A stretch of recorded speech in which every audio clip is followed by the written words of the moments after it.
महाभारत एक ऐसा महाकाव्य जिसके बारे में हम सब ने बचपन से लेकर आज तक कभी न कभी अवश्य पढ़ा या सुना होगा। आज की इस वीडियो में महाभारत से जुड़ी एक ऐसे रहस्य के बारे में जानेंगे जिसके बारे में आपने शायद सुना होगा। लेकिन उससे पहले यदि आपने हमारे चैनल सतरंगी टीवी को सब्सक्राइब नहीं किया है तो चैनल को सब्सक्राइब कर लें तथा नोटिफिकेशन बेल भी दबा लें, क्योंकि ऐसी तमाम वीडियो हम इस चैनल के माध्यम से लेकर आते रहते हैं। दर्शकों, राजा मोरध्वज की कथा से आप सभी काफी परिचित हैं। पूरा हिंदू समाज जानता है कि किस प्रकार भगवान श्री कृष्ण ने अर्जुन के एकमात्र भक्त होने के अभिमान को तोड़ने के लिए एक ऋषि के रूप में मोरध्वज के घर गए। वो अपने सिर के भोजन के लिए पुत्र ताम्रध्वज का सिर कटवा दिया। ताम्रध्वज की एवं मोरध्वज की भक्ति से प्रसन्न होकर उसे जीवित कर अर्जुन के एकमात्र भक्त होने के अभिमान को तोड़ दिया।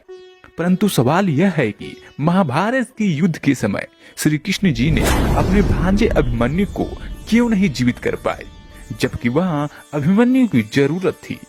इस रहस्य को जानने के लिए इस वीडियो को अंत तक देखें। प्रथम लक्षण जो हमने लिया है कि भगवान श्री कृष्ण ने मोरध्वज के पुत्र ताम्रध्वज को आरे से एक आरी से 2 फाड़ करवा के उसके माता पिता से, क्योंकि पहले साधु संतों के विचारों आदेश का बहुत पालन करते थे, श्रद्धालु व्यक्ति होते थे और वो समझते थे कि ना जाने किस वेश में भगवान ही आ गया हो, इसलिए संत के आज्ञा का वो पालन करते थे। उस समय संत लोग जो है बड़े सिद्धि युक्त होते थे। सिद्धि क्या होती है कि ईश्वरीय भक्ति से, परमेश्वर की भक्ति से उन्होंने कुछ संग्रह कर ली होती है, पावर परमात्मा की ही पावर को संग्रह कर लेते हैं। जैसे इन्वर्टर होते हैं, इन्वर्टर चार्ज कर दिए जाते हैं तो वो उनकी बैटरी चार्ज हो जाती है, कुछ समय के लिए बहुत कार्य काम चलाऊ कर देते हैं। तो वो पावर है कहां से ग्रहण की उसने? थर्मल प्लांट से। तो एक इन्वर्टर थर्मल प्लांट जितना कार्य नहीं कर सकता, इतनी क्षमता उसकी नहीं हो सकती। तो जितने भी ऋषि महर्षि जिनमें सिद्धियां थी, जिन्होंने 7 समंदरों को पी लिया फिर वापस छोड़ दिया, जिन्होंने पहाड़ उठा लिए आकाश में उड़ गए, ये इन्वर्टर थे। और जैसे श्री कृष्ण जी ने ताम्रध्वज को जीवित कर दिया, सुदामा जी का महल बना दिया, ये श्री कृष्ण तक भी इन्वर्टर थे, वो थर्मल प्लांट नहीं थे। अब ये एक बार ये बात जो दास ने कही है तो ये बड़ी खटकेगी उस व्यक्ति को जिसने आज तक ये तत्व ज्ञान नहीं सुना और लोक वेद से वो रंगा गया है। लोक वेद किसे कहते हैं? जो दंत कथा होती है, सुना सुनाया ज्ञान, अक्षेत्रीय ज्ञान, एक दूसरे से सुना हुआ ज्ञान, उसको लोक वेद कहते हैं। पुण्यात्माओं, श्री कृष्ण जी और अर्जुन मोरध्वज राजा के घर चले गए एक साधु रूप बना के। उस दिन मोरध्वज अपने पुत्र ताम्रध्वज को राज्य अभिषेक कर रहा था और साधु संतों के वहां आगमन को बहुत शुभ मानते हैं। ऐसे शुभ अवसर पर उनका आशीर्वाद प्राप्त करते हैं। उनका आशीर्वाद प्राप्त करने के लिए उनकी प्रत्येक आज्ञा का पालन करते हैं, उनकी सेवा शुश्रूषा करते हैं, जिससे वो प्रसन्न हो जाए। उनको प्रसन्न करने की हर संभव कोशिश की जाती। तो श्री कृष्ण जी ने एक माया से, अपनी सिद्धि से एक सिंह बना लिया, शेर बना लिया और दोनों पहुंच गए राजा मोरध्वज के बाग में। जब राजा को पता चला कि साधु संत आए हैं, उनको संदेशा भिजवाया कि आओ महाराज भोजन पाओ। लेकिन श्री कृष्ण जी ने कहा कि राजा स्वयं हमें आमंत्रित करने आएगा तो हम प्रवेश करेंगे उसके घर पर। राजा को पता चला, मोरध्वज तुरंत चल पड़ा नंगे पैरों और भगवान से अर्ज की, घर पे ले आए। घर पे विराजमान हो जाने के उपरांत आसन दिए और कहा भगवान भोजन पाओ। श्री कृष्ण जी जो साधु रूप में थे, पहचान नहीं पाए थे मोरध्वज, उनको संत मान रहे थे कि जो आज्ञा महात्मा। तो श्री कृष्ण जी ने कहा कि मोरध्वज पहले हमारे सिंह को भोजन खिलाओ, शेर को। जो आज्ञा महाराज, मोरध्वज ने कहा। श्री कृष्ण जी साधु रूप में श्री कृष्ण जी ने कहा कि बात सुनो, ये शेर जो है, ये सिंह किसी पशु पक्षी का मांस आहार नहीं करता, ये नरभक्षी है, ये मनुष्य खाता है, मनुष्य का मांस चाहिए। कि जो आज्ञा महाराज, मोरध्वज ने कहा। फिर श्री कृष्ण जी ने कहा कि कहीं कोई पल्लेदार को पकड़ जावे, उसका मांस नहीं खाएगा, ये मांस खाएगा तुम्हारे एक परिवार के सदस्य का। तब मोरध्वज ने कहा जो आज्ञा महाराज, कि जाओ फिर करो तैयार। अब मोरध्वज ने ताम्रध्वज और रानी से कहा कि साधु महात्मा आए हैं, उनकी कंडीशन है कि पहले सिंह को भोजन कराना है और शेर मांस मनुष्य का खाएगा, और यहां तक भी उन्होंने कह दिया है कि ये मांस आपके घर के सदस्य का ही खाएगा। मोरध्वज जी ने कहा कि देखो पुत्र सियाना हो गया, युवा हो गया है, राज्य अभिषेक अभी इसको कर देते हैं, ये अपना राज्य संभालेगा, तुम मां और पुत्र दोनों राज्य करना, और मेरा काम पूरा हो चुका है, और मैं साधुओं के सिंह का भोजन बन जाता हूं।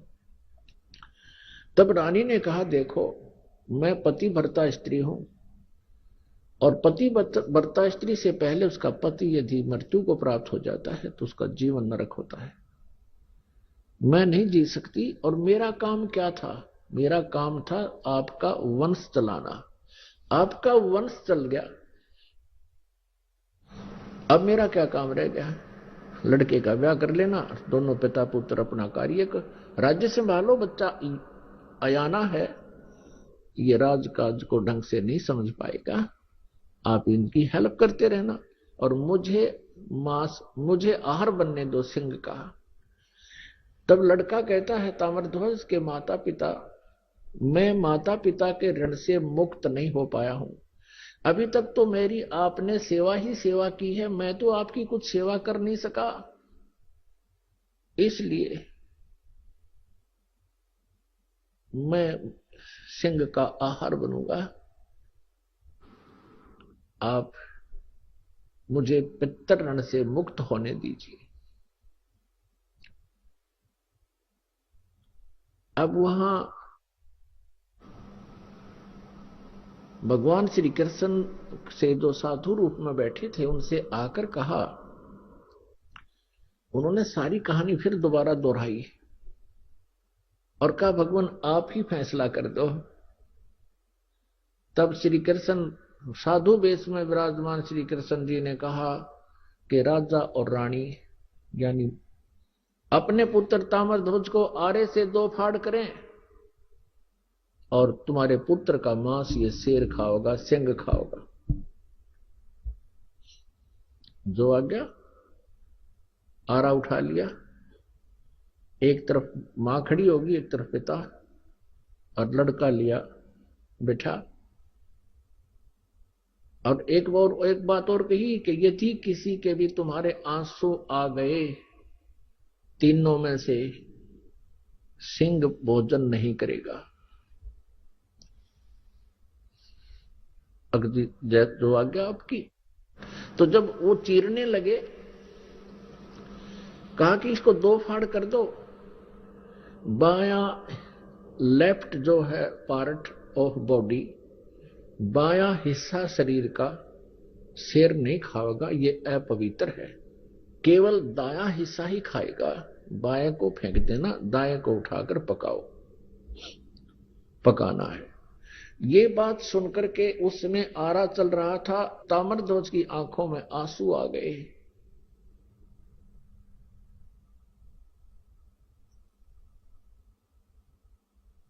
तो श्री कृष्ण जी साधु वेश में थे, उठकर चल पड़े कि तुम तो रो पड़े भाई, तुम्हारा सही प्यार नहीं प्रभु में, तुम्हारा कच्चा प्रेम है, ये मांस नहीं खाएगा। तब तक ताम्रध्वज मर चुका था।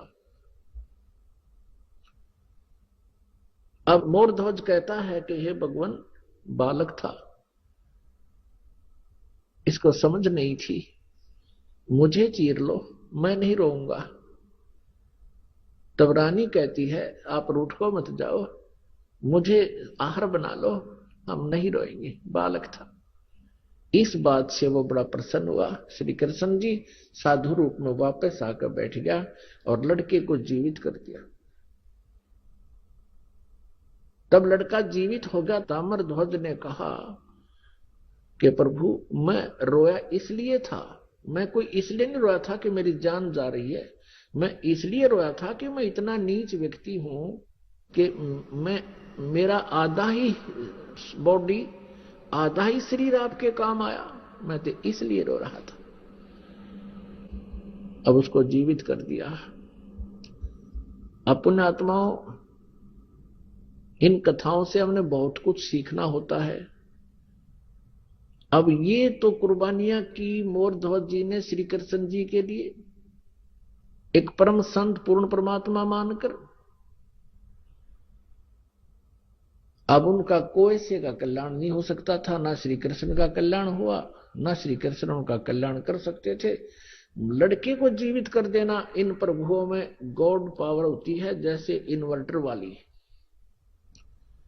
एक इन्वर्टर की क्षमता होती है, वो केवल 2 बल्ब ही जगा सकता है। एक इन्वर्टर की ऐसी क्षमता होती है कि वो कूलर भी चला दे, 2-3 बल्ब भी चला दे, और कोई छोटी मोटी हैंडपंप की मोटर भी चला दे, आधे हॉर्सपावर की। लेकिन फिर भी वो अक्षमता उसकी कंप्लीट नहीं, पूर्ण नहीं होती, पर्याप्त नहीं है। और थर्मल प्लांट से 3 फेज की लाइट चला दे, डूंडा ठा देते 10 हॉर्सपावर की मोटर हो, और पूरे पंडाल में चमका दे। तो ऐसे अंतर है इन भगवानों में। अब यहां आप जी के लिए इसका एक निष्कर्ष निकाला है परमेश्वर कबीर जी ने। कहते हैं, महिमा की जय संत की, तन मन धन सब दे, शर्मांग टाड़ा नहीं, मोर ध्वज लख ले। कि संत, जब परम संत तुम्हें मिल जावे उस समय, उस संत की इतनी आदर सत्कार और आज्ञा का पालन करना। यदि सिर भी मांगे, नाटना नहीं, सिर मांगे टाला नहीं, मोर ध्वज लख ले, मोर ध्वज को देख लो।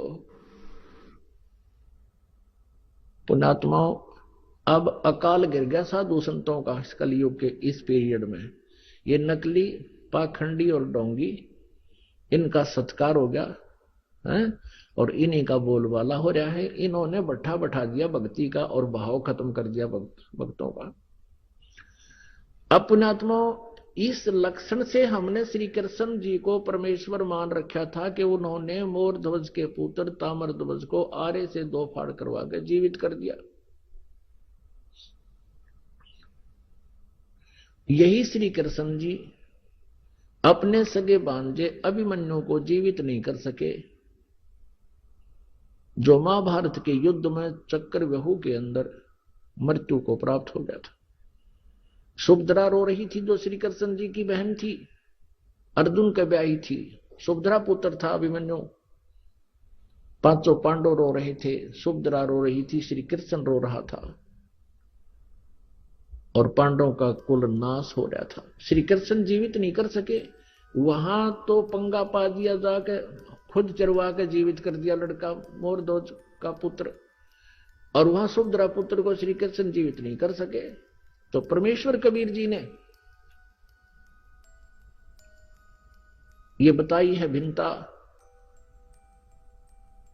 कि श्री कृष्ण जी उर्फ विष्णु जी, श्री कृष्ण जी विष्णु जी समझो, विष्णु जी के अवतार, उन्हीं की आत्मा यहां देवकी के गर्भ से उत्पन्न हुई थी। और ये केवल 4 भुजा के और 16 कला के भगवान हैं। इनके जो पिताजी हैं वो ब्रह्म है, क्षरपुरुष भी इसे कहते हैं। वो 1000 भुजा का भगवान है और उसकी 1000 ही कलाएं हैं। तो इस प्रकार इनकी हॉर्स पावर समझो, ये हॉर्स पावर है, ये 16 हॉर्स पावर के हैं, इनका पिता 1000 हॉर्स पावर का है, और अक्षर पुरुष है वो 10,000 हॉर्स पावर का है, और ये परम अक्षर पुरुष सत्य पुरुष ये इसकी हॉर्स पावरों की कोई गिनती को ना, असंख्य अनलिमिटेड। तो जो कार्य पूर्ण परमात्मा कर सकता है ये अपूर्ण भगवान नहीं कर सकते। जो कंप्लीट गॉड जो काम कर सकता है इनकंप्लीट गॉड नहीं कर सकते। और यही पूरे सदग्रंथों में यही संदेश दिया है। श्रीमद् भगवत गीता जी में यही कहा है कि अर्जुन तू सर्वभाव से उस परमेश्वर की शरण में जा। गीता जी अध्याय नंबर 18 के श्लोक नंबर 62 में और 66 में, दोनों में ये प्रमाण है। लेकिन 66 वाले को तो इन्होंने घुमा रखा है, वर्तमाने आना कर रखा है, जबकि वर्तमाने जाना होता है। और उसी की कृपा से ही तू परम शांति को और सनातन परम धाम को प्राप्त होगा। अब यहां प्रसंग है कि वो मोर ध्वज के पुत्र को तो जीवित कर दिया, अब सुभद्रा पुत्र को श्री कृष्ण जीवित क्यों नहीं कर सके? क्योंकि अभिमन्यु की आयु सीमा प्रारब्ध इतना ही था। अब अभिमन्यु का प्रारब्ध इतना ही था, उसकी आयु शेष नहीं थी। तो ये भगवान आयु नहीं बढ़ा सकते। हाँ, इस टूटे फूटे शरीर को ये जोड़ तोड़ कर सकते हैं।